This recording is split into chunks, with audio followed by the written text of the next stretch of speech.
Schaafsma.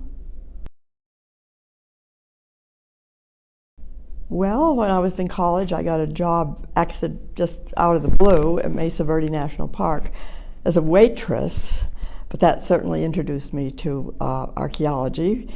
Coming from Vermont, I had no former contact with archaeology, nor even knew what it was, but 2 summers up there working for the concession put me on the track. So after I got out of college, I came to UNM for the summer field school at Pottery Mound. I was an undergraduate at Mount Holyoke with a major in art history, and then later on I went to a graduate school at the University of Colorado and got a master's degree in anthropology there, and I've continued to work in the field ever since. I have 2 honorary doctorates recently, so as a result of all the work I've done. We met as teenagers at Mesa Verde National Park, but we were both working for the concession and we didn't know anything about archaeology at that point. That was our introduction. Yes, and so my husband Curtis has been the state archaeologist of New Mexico and was working at the Museum of New Mexico Laboratory of Anthropology as a curator of anthropology before he retired. Because I had a master's degree, a BA in art history, and Kurt had a summer job working at Navajo Dam, and we were doing the work before they flooded the canyons. And they wanted somebody to look at the rock art. Now, this was very new in 1963. They were just beginning to look at the rock art, and a lot of the rock art up there was Navajo, and it related to the sand paintings, and they knew that maybe they should record this because it was of value. If they hadn't had the Navajo rock art, they might have just ignored it at that point. But because I had a background in art and Kurt was working at there anyway, they hired me to do the rock art study of Navajo Dam, which put me on the trajectory for later on doing rock art studies. Other ones, the Cochiti Reservoir here in New Mexico later on and so forth, and that sort of put me on the track. Of course, rock art is the graphic document of the people who were in the canyons or in the landscape. And in 1963, when I first came to this, nobody knew anything. Nothing had been really organized about Southwestern rock art. It was all a matter of sort of chaos, but with an art history background, I was able to begin to sort things out. The whole purpose being to be able to associate rock art styles with cultures, because if you can't make a cultural association, you're lost in the woods. So you need to make those associations before you can start evaluating what the rock art might have to contribute to our information on the past. So that was the basic goal, was organization and classification in those early years. And then as we were able to do this better and better, then we were able to go on and ask further questions. So it was a matter of being familiar with working with imagery and iconography and doing this, that most archaeologists don't have a background in art history. So that was a big advantage for me entering this field.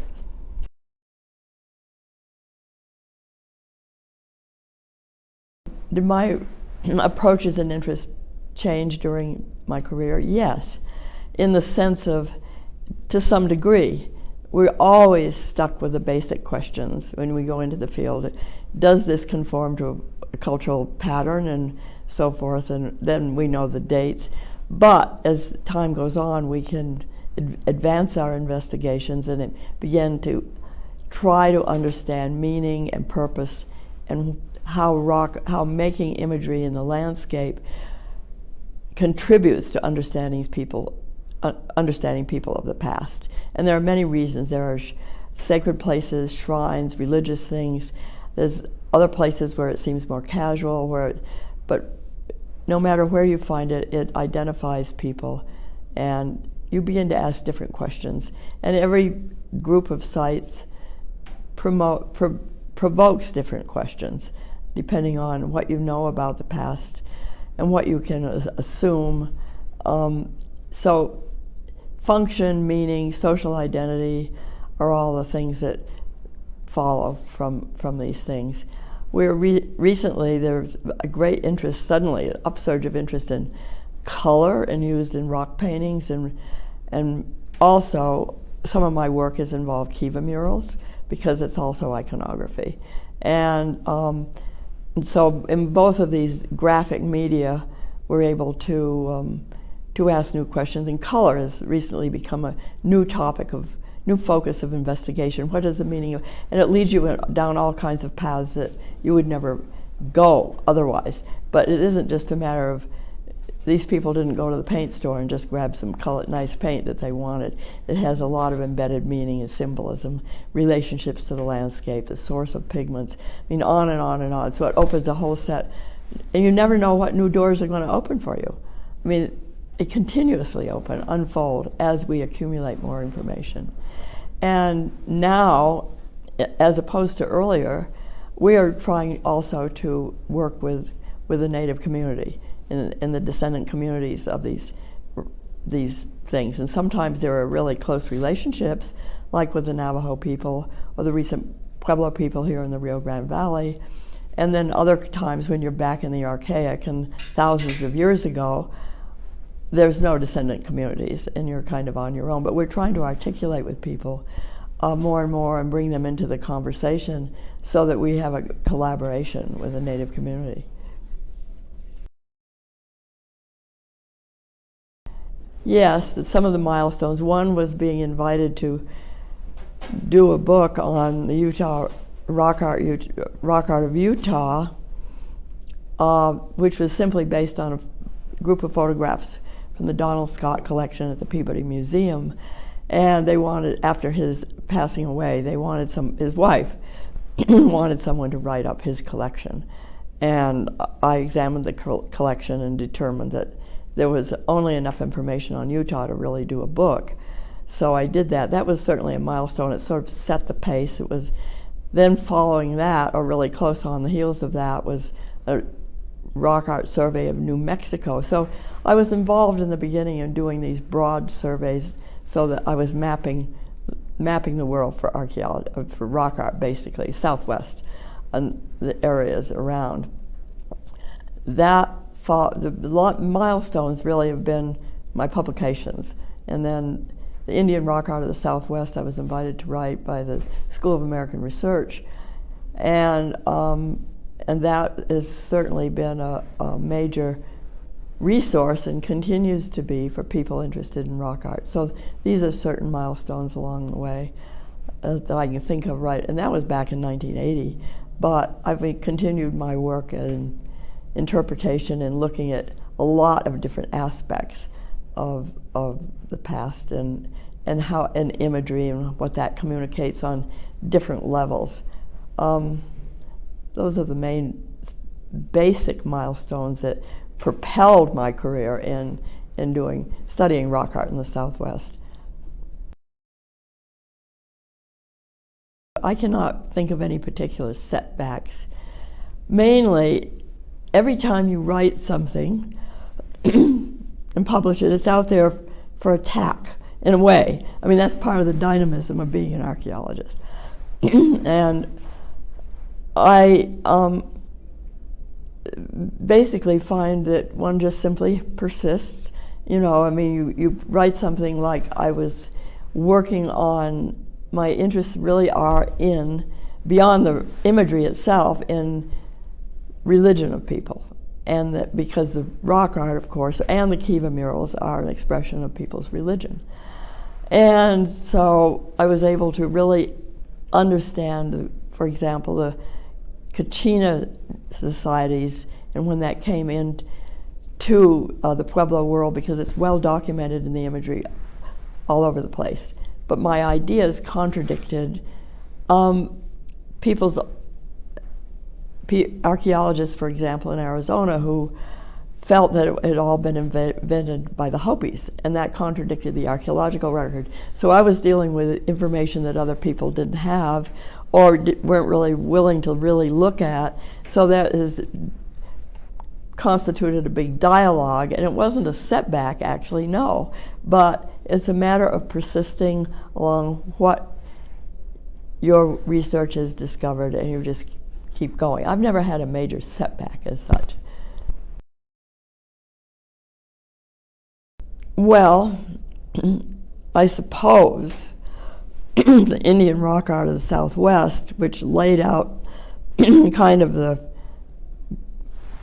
basic map of associating different rock art sites with rock art styles and the things from the past with other cultures. So it sort of laid out a pattern that other people could work with. Now, that book was published in 1980, and I have not revised it. And of course, there's been a lot of work done since.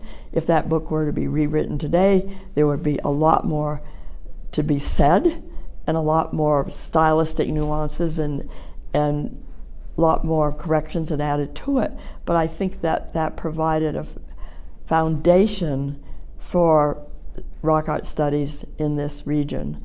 And I think that's probably the biggest contribution, although the work with the Pueblo religion and the Kachina societies and have also been a major contribution, even though it's contested by some other people. I feel that's a major contribution as well. I also did an edited volume on Pottery Mound that was published in 2007, where I wanted to bring the people together who still were alive that had worked there and done direct work on that site, together in a series of collected essays. So it was an edited volume to bring that site up to date, and because it had been ignored. One of the hard things that's been true all along, and one of the things that still persists, although the problem is getting less and less, is that Southwestern archaeologists do not like to address graphic imagery. And because of this, that's been a big hurdle in order to integrate graphic imagery with the rest of the archaeological story. And part of that, and Watson Smith did that work over at Hopi. Wrote that book of the Hopi murals. That was published in 1952, but it stood by itself. When Frank Hibben found 11 painted kivas here at Pottery Mound with the same incredible imagery on them, he wanted them to be isolated. He did not make adequate reference to the work at Hopi because they wanted these to stand alone. He also had a reputation of not necessarily conveying the truth. So people just conveniently boxed those murals up and didn't really address them as a major contribution, as an insight into the Pueblo world here after the 1300s. And so things conveniently get set aside. Southwestern archaeologists have a lot on their plate. They don't necessarily really want to have to deal with another helping of information. It's just another thing that's hard to deal with. So it's been hard pushing the graphic record into the mainstream consideration. And here at the SAA meetings this time, I think there are numerous separate sessions on rock art, and there are more and more all the time. We're making a lot of progress. And I think that in the sessions that weren't addressing rock art directly, that there are more and more considerations of rock art. But we still have a long way to go to make graphic imagery, including kiva murals and rock art, part of the normal consideration when you're looking at other cultures. But it's so easy to do in the Southwest because we have cross media comparisons. We have imagery and pottery that relates to what's outside. But there are incredibly many biases that have prevented people from accepting this. And yet I think we're making a lot of progress. I think the meetings here today, or right now, are showing evidence of the acceptance of dealing with graphic imagery in archaeology. Well, because we were archaeologists and working in the field, it seemed reasonable to join the SAA, and I think the first meeting we went to was in 1963. Kurt and I were married by then, and we were living in New Mexico, and we went to Colorado. The meetings were in Boulder, and I think that was our first meeting, but it just was part of being an archaeologist. You were definitely a member of SAA. I mean, that was part of it.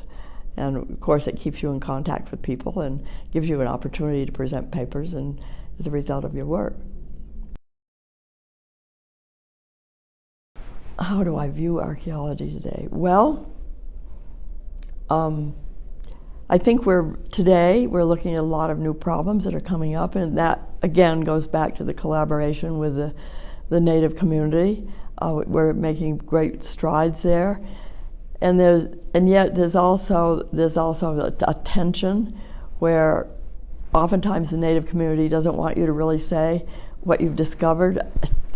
You know, you have to, so there's an ethical problem, so ethics have come into it. But I think that archaeology today is making great strides. We've got better scientific means of accessing the past. We have ways of dealing with sites that don't necessarily mean invasive studies. I think that we're doing a good job. I think that archaeology today, on the other hand, is threatened by commercial development and things like that, that we have to hold our own and not let these contract programs slip because of, you know, economic pressures from the other side of our culture.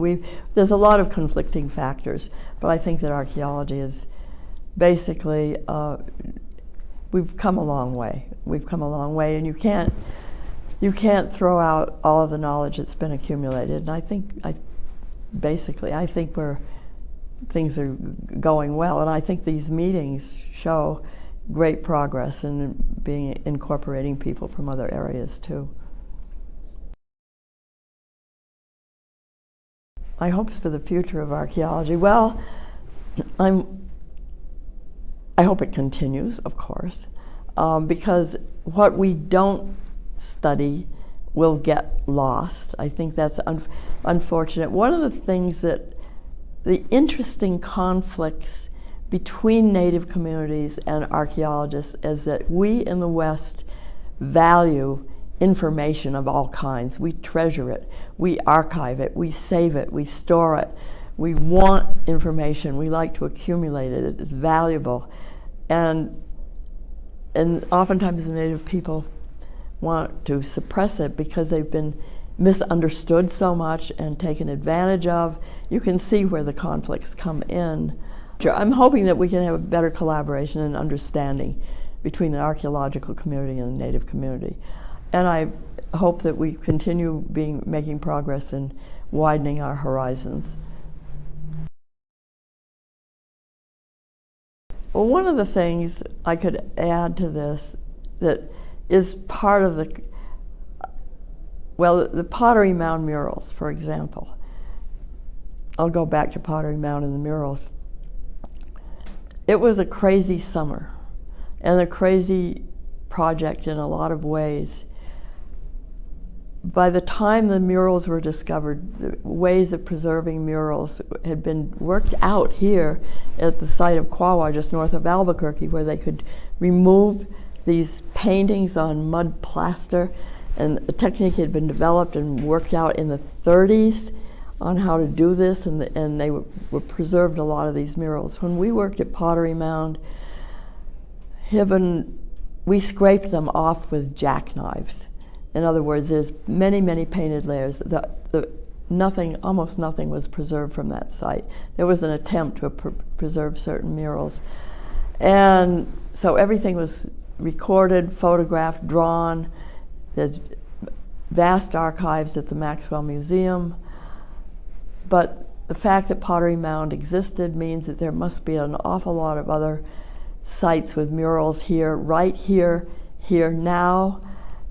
And if a site were discovered with murals, it probably we wouldn't be able to touch it because of the interest, a lot of the lack of consensus among the native Pueblo community here would probably not want us to look at them. I think that it's important to look at them as an archaeologist. I think it's important for their legacy.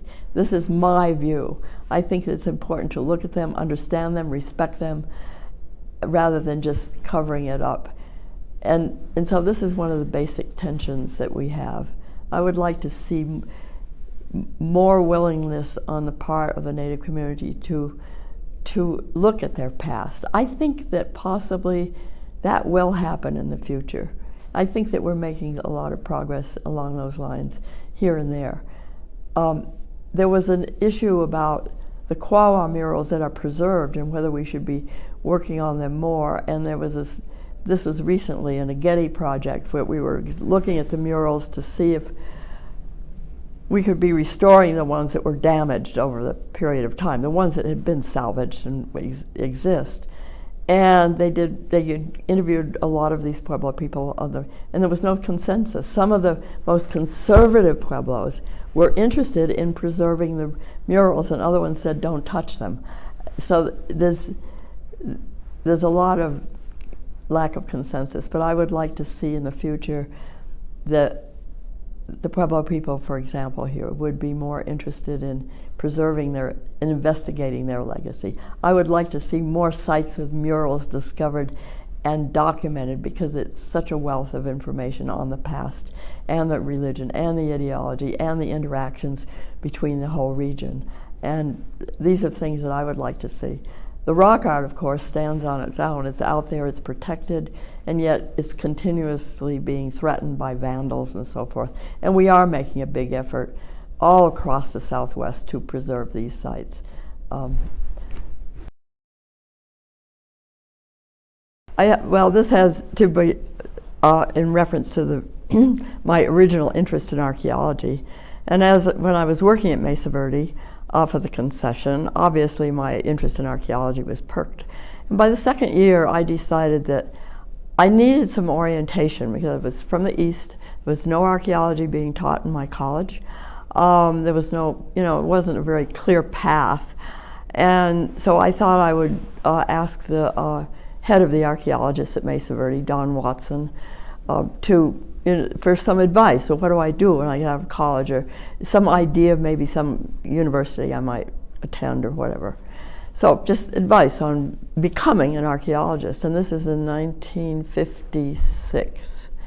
So I get off work at waiting on people, and I change my clothes and look nice, and I go up to his office and I say that I want to talk to him about what steps might I take to further my education in archaeology. And he leaned back and said, get married. So I walked out of there thinking, well, okay, I won't talk to him anymore, but I have to seek another route. That's the story. But it was a just kind of disparaging attitude toward women at that point in the archaeological field. So I realized there were some challenges to be addressed.